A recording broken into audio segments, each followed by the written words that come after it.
नमो भगवते वासुदेवाय। मित्रों, आज की वीडियो में चर्चा होगी भाद्रपद मास के शुक्ल पक्ष में पड़ने वाली एकादशी की।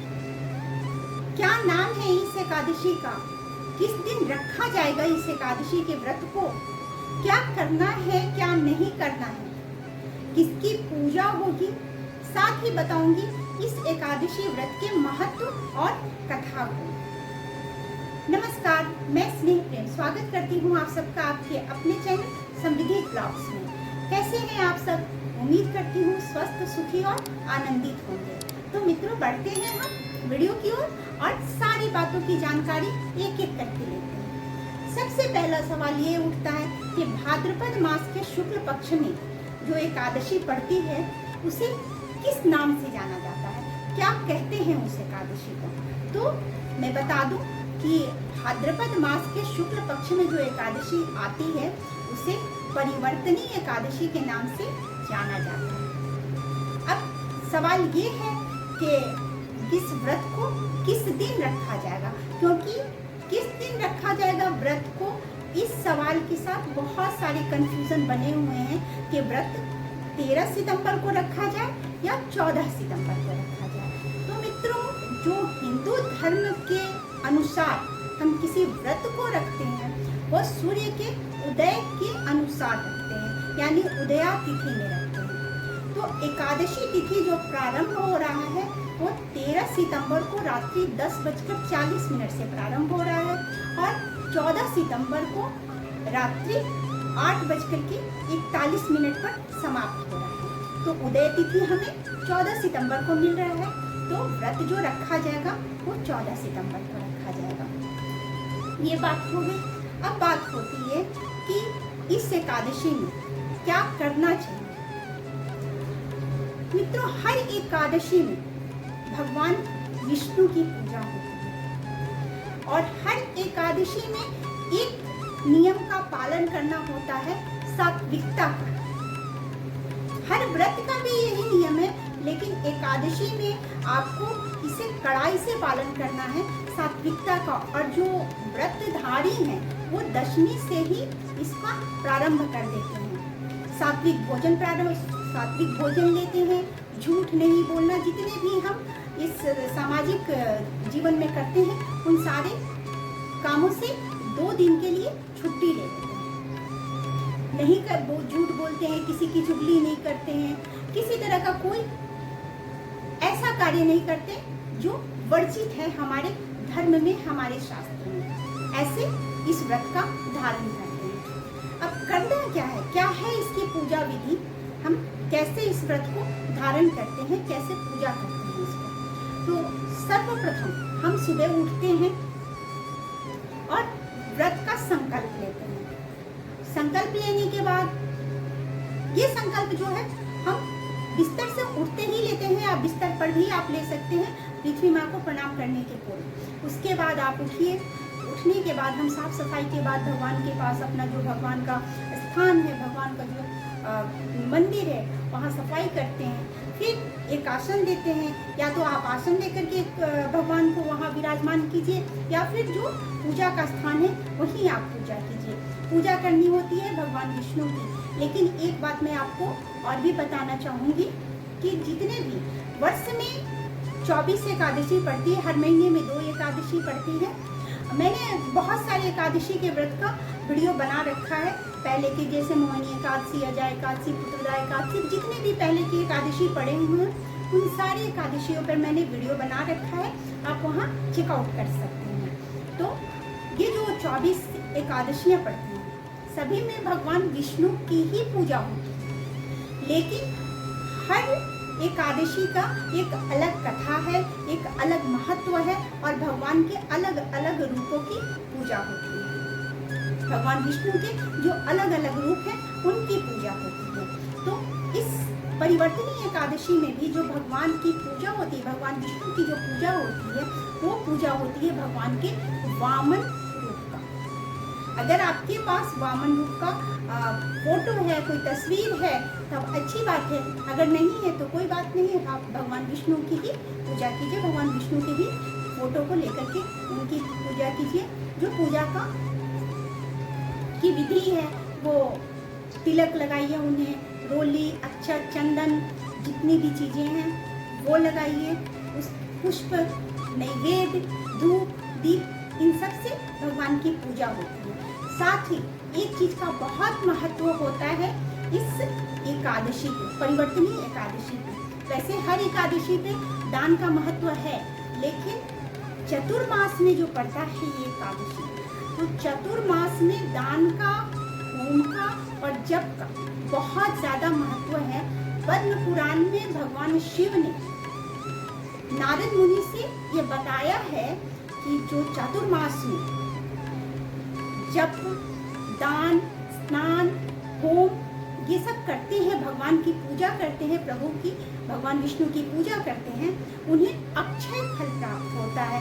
अक्षय फल प्राप्त होता है यानी कि जिसकी कोई भी सीमा नहीं है। जो व्रतधारी हैं, इस एकादशी के व्रत को जो भी धारण करते हैं वो सारे पापों से मुक्त हो जाते हैं। तो आपको जो पूजा करनी है भगवान की वैसे ही करनी है, नैवेद्य के साथ कीजिए।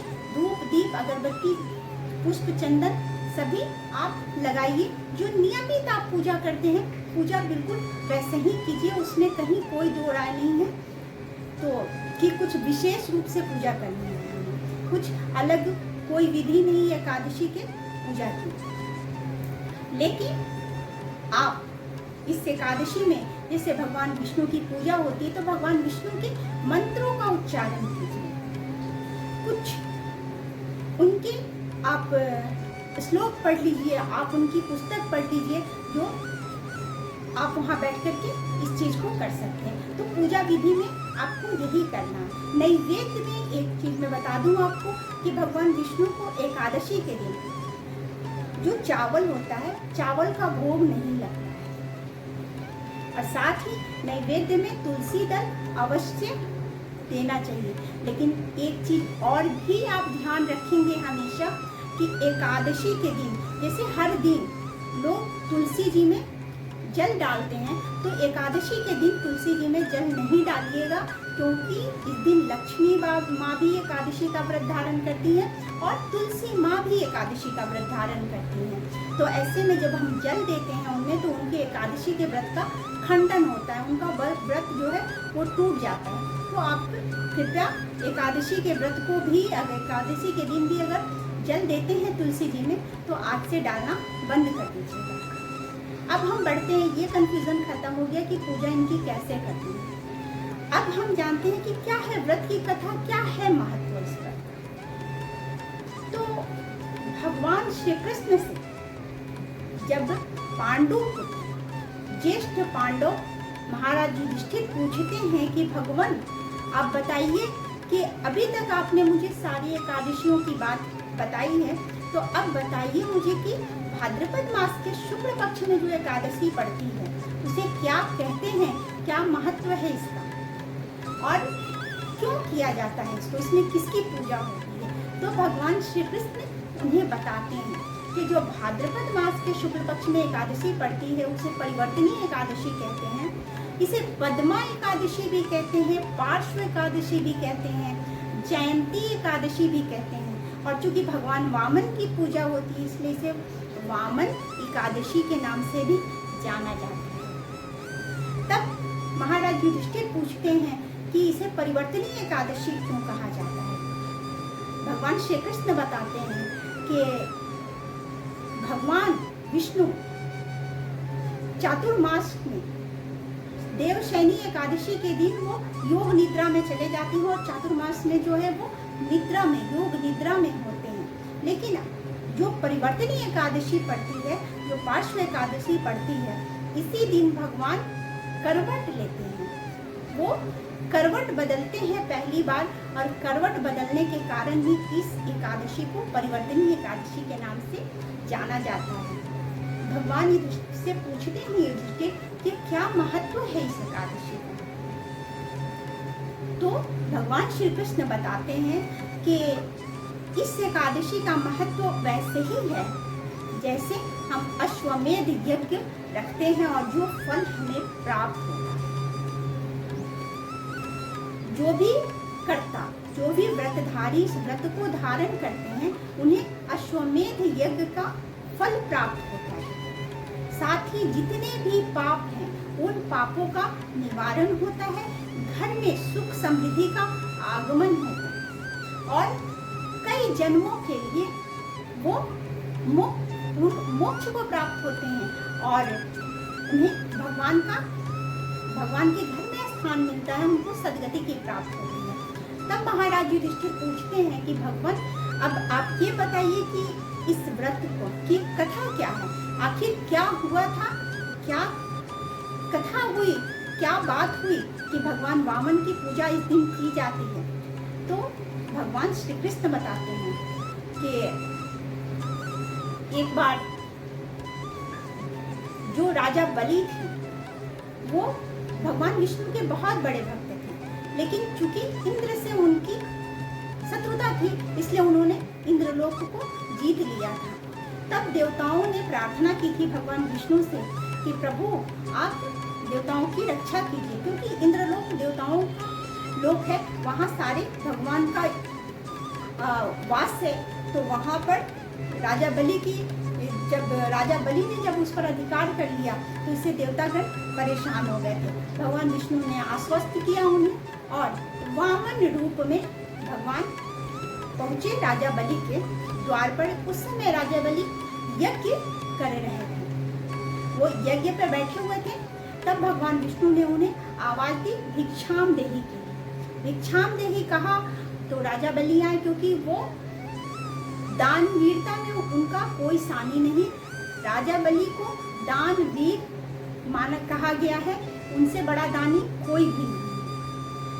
ऐसे महाभारत में कर्ण के भी दान का भी बहुत बड़ा महत्व है, लेकिन अभी हम बात करते हैं राजा बलि की। तो उनकी दानशीलता का वर्णन कई पुराणों में, कई ग्रंथों में, कई पौराणिक कथाओं में मिलता है। तो भगवान विष्णु ने जब आवाज दी राजा बलि आए तो भगवान विष्णु से उन्होंने पूछा क्या चाहिए। राजा बलि से भगवान ने कहा कि मुझे 3 पग जमीन चाहिए। राजा ने कहा कि ठीक है आप ले लीजिए। हालांकि उनके गुरुजी शुक्राचार्य ने उन्हें इस बात के लिए मना किया कि वो पहचान गए थे कि भगवान विष्णु है, लेकिन राजा बलि ने कहा कि जब मैंने दे दिया तो दे दिया। उन्होंने कहा कि क्या मांगेंगे 3 पग जमीन के लिए, तो 3 पग जमीन दिया। अब भगवान विष्णु ने अपना आकार बढ़ाया, वो वामन रूप में थे और त्रिविक्रम ने अपना आकार बढ़ाया और ऐसा पग बढ़ाया कि उनका पद पड़ा भूलोक में, जंघा पड़ा भुवर्लोक में, कमर जो पड़ा वो पड़ा स्वर्गलोक में, पेट पड़ा महलोक में, हृदय पड़ा जनलोक में, कंठ जो है वो पड़ा यमलोक में और जो गर्दन है वो सतलोक में, यानी कि जो मस्तक है वो सतलोक में। इस तरह भगवान ने 2 पग में पूरे ब्रह्मांड को नाप लिया। अब उन्होंने पूछा राजा बलि से कि अब बताओ मुझे कि मैं तीसरा पग कहाँ रखूं। तो राजा बलि ने अपना मस्तक झुकाया और कहा कि आप यहाँ रखिए इस पग को। तब भगवान विष्णु ने वहाँ पग रखा और राजा बलि को पाताल का राजा बना दिया और राजा बलि से कहा कि मैं अति प्रसन्न हूँ, मांगो मुझसे क्या मांगते हो। तो बलि ने कहा कि आप मेरे साथ निवास कीजिए और इसी दिन राजा बलि ने भगवान का जो है अपना भगवान की प्रतिमा स्थापित की अपने घर और भगवान राजा बलि के साथ हुए। और जो ये एकादशी पड़ती है भाद्रपद एकादशी, उसी में भगवान अपना करवट पर बदलते हैं। ये कथा है इस एकादशी के व्रत की। तो जो भी इसे का भगवान ने बताया, भगवान श्री कृष्ण ने बताया कि जो भी इस एकादशी के व्रत की कथा सुनता है वो सभी पापों से मुक्त हो जाता है और उसके जीवन में जितने भी कष्ट होते हैं, जितनी भी परेशानियां होती हैं, उन सभी कष्टों का निवारण होता है।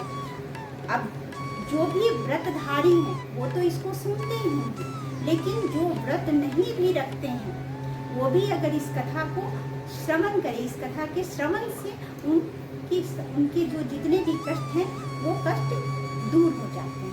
ये महत्व है इस परिवर्तनीय एकादशी के व्रत का। अब एक और बात मैं आपको बताना चाहूँगी। मैंने पूजा की विधि बता दी, आपको महत्व बता दिया, कथा बता दिया, लेकिन अब एक बात सवाल मन में रह जाता है भक्तों के कि व्रत तो हमें 14 तारीख को धारण करना है, लेकिन पारण कब करना है? तो 8:41 में 14 सितंबर को रात को एकादशी की तिथि समाप्त हो जाती है, लेकिन पारण उस दिन नहीं करेंगे। तिथि समाप्त जरूर हो जाती है पर दिन खत्म नहीं होता, इसलिए पारण जब भी हम करेंगे तो अगले दिन करेंगे, यानी 15 सितंबर को करेंगे। और जो पारण का शुभ समय है, शुभ मुहूर्त है, वो 6:06 से लेकर के सुबह के 8:34 तक है। तो इस समय आप पारण कर ले, कुछ भी जो है सो आप मुंह में रख ले, जो भी सात्विक भोजन है उसमें रख ले भगवान को की पूजा करने के बाद, और इस तरह से आपका ये व्रत संपन्न होता है। तो आज की जो चर्चा थी वो परिवर्तनी एकादशी पे थी, भगवान पद्मा एकादशी पे थी। उम्मीद रखती हूँ कि आपको ये जानकारी अच्छी लगी होगी, पसंद आई होगी।